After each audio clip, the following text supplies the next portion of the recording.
gasoline tax. This is from Title 4, Chapter 4, Section 104, Tax on Motor Fuel Sold on Military or Other Reservations, reports to State Taxing Authority. The State Taxing Authority being the state of, which is the federal state. So we see recently in the news that Biden is talking about temporarily doing away with the fuel tax in order to relieve the American people of that tax, but only temporarily. And so my point in this video is to show you that there never was a federal fuel tax off military reservations, because the federal government only has authority and jurisdiction over the federal areas. If we go back to some of the earliest congressional reports and congressional writings, we see that when a state joined the Union, such as Virginia, it talked about the entire territory of Virginia joining the Union, and it would cede some of its lands to the federal government, called the United States, for the erection of a new state called State of Virginia. This did not make Virginia a federal state. This made those lands ceded to the federal government a federal state called State of Virginia. I'm going to say that again just because I want to make sure that the people who have the most difficult time understanding these things completely understand what I'm saying here. Virginia, which is the entire state, picked out some lands to which it agreed to have forts built on. Those forts would come under federal control, only the forts, not the entire state.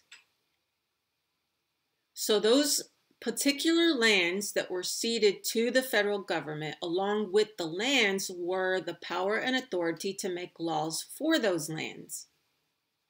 So islands in the states, or enclaves in the states, they're federal areas, small, tiny, little bitty federal areas inside Virginia,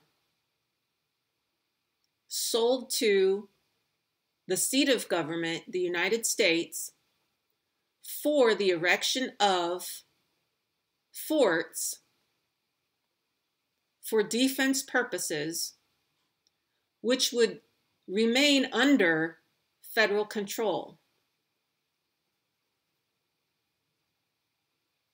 And those areas, those military areas for forts under federal control, would be called State of Virginia. Collectively, they would be called State of Virginia. Each fort's given its own name, but altogether, all the forts in Virginia would be called State of Virginia.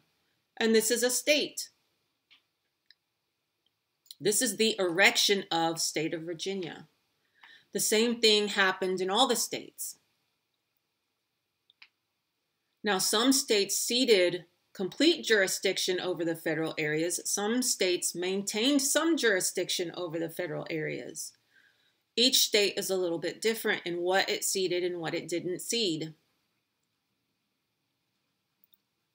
So when it comes to Title 4, USC 104, Tax on Motor Fuel Sold on Military and Other Reservation, reports to taxing authority, to state taxing authority. It's talking about the federal state taxing authority inside the state. For example, in Texas Jurisprudence, 3rd edition, the set of books used by the attorneys and the lawyers and the judges for the courts, in Texas, you have the entire territory of Texas. It says in there that the Republic of Texas ceded some lands to the federal government for the erection of forts for defense purposes, defense with a C only. Defense with a C only, not defense with an S. Defense with an S is a Latin word that means vengeance. Defense with a C is a French word that means fortifications.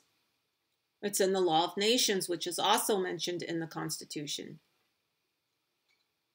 The people of the Republic of Texas are the people of Texas, the inhabitants who created a government for themselves, and they called their government Republic of Texas.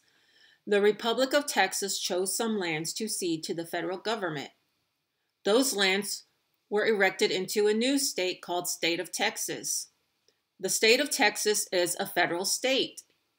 The state of Texas abides by the federal laws, and that's the state. So all the forts inside Texas would gather up all the information on the taxes that it accumulated before the 15th day of each month and would send it to a state authority, State of Texas Authority. The state of Texas would probably then send it to a regional office, and then the regional office would send it to the federal government. The taxes of gasoline occurred on federal lands. Only the federal government had no right to tax gasoline in the Republic of Texas or in the Commonwealth of Pennsylvania, only in the state that it created, which is another congressional record statement by a congressman who stated, what are the states? Are the states something that the people of the territory created for themselves, or is it something made up by the men in Congress? Because the two have been confused and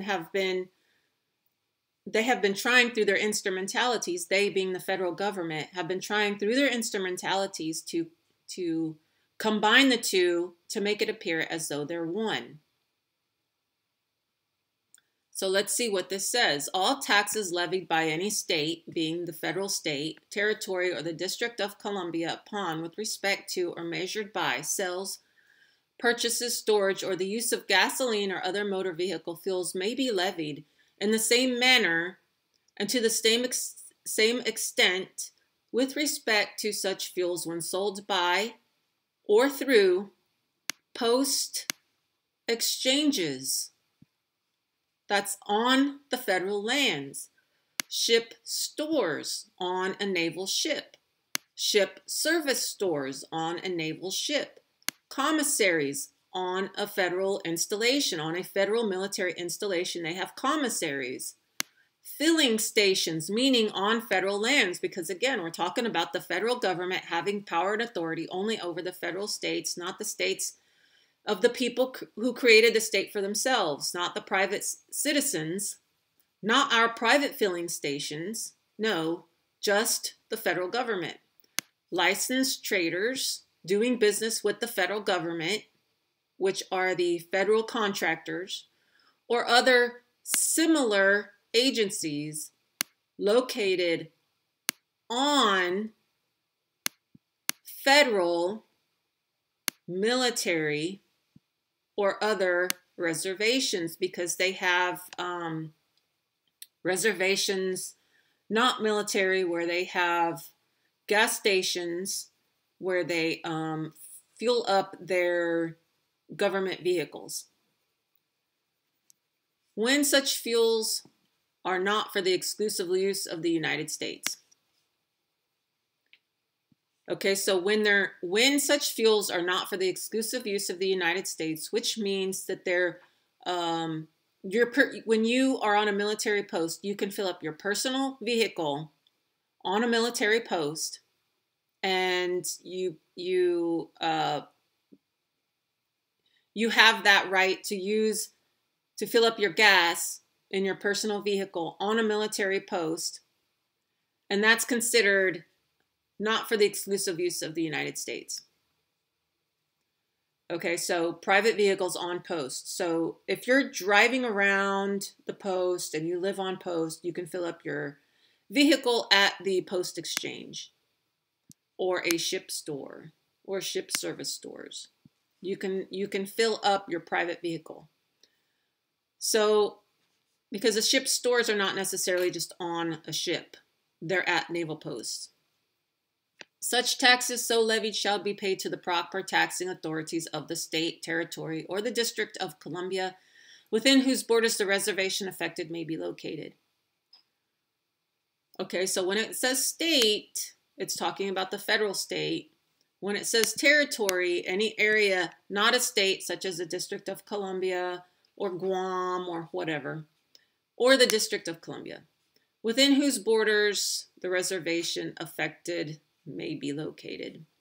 The officer in charge of such reservations shall, on or before the 15th day of each month, submit a written statement to the proper taxing authorities of the state, territory, or the District of Columbia, within whose borders the reservation is located. So here's it says showing the amount of such motor fuel with respect to which taxes are payable under subsection A of the preceding month. As used in this section, the term territory shall include Guam. Okay, so how do they know the difference between somebody filling up their POV and someone filling up a military vehicle used for military use? Okay, that happens because when you work for the military and you are using military or anything on a military post for military purposes, you have a military credit card.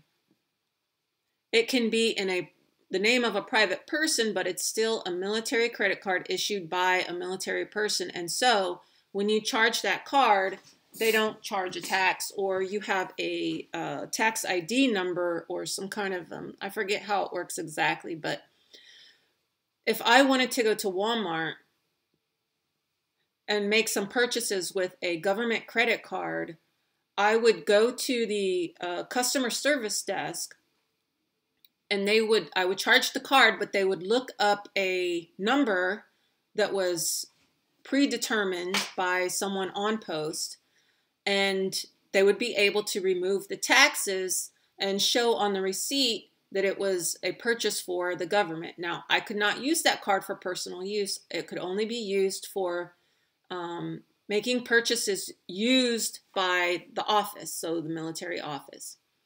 Okay, so when Biden says that he's relieving people of the federal taxes on the gasoline, well, here's the thing.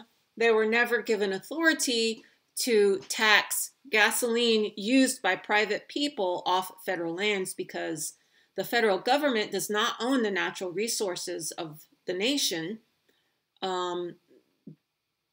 They're limited to what they can tax based on what they use on the federal lands. And they still get those resources from off the federal lands inside of the state created by the people. So you have to understand there's one territory, such as Virginia is an entire territory. There's the Commonwealth of Virginia, which is the state created by the people.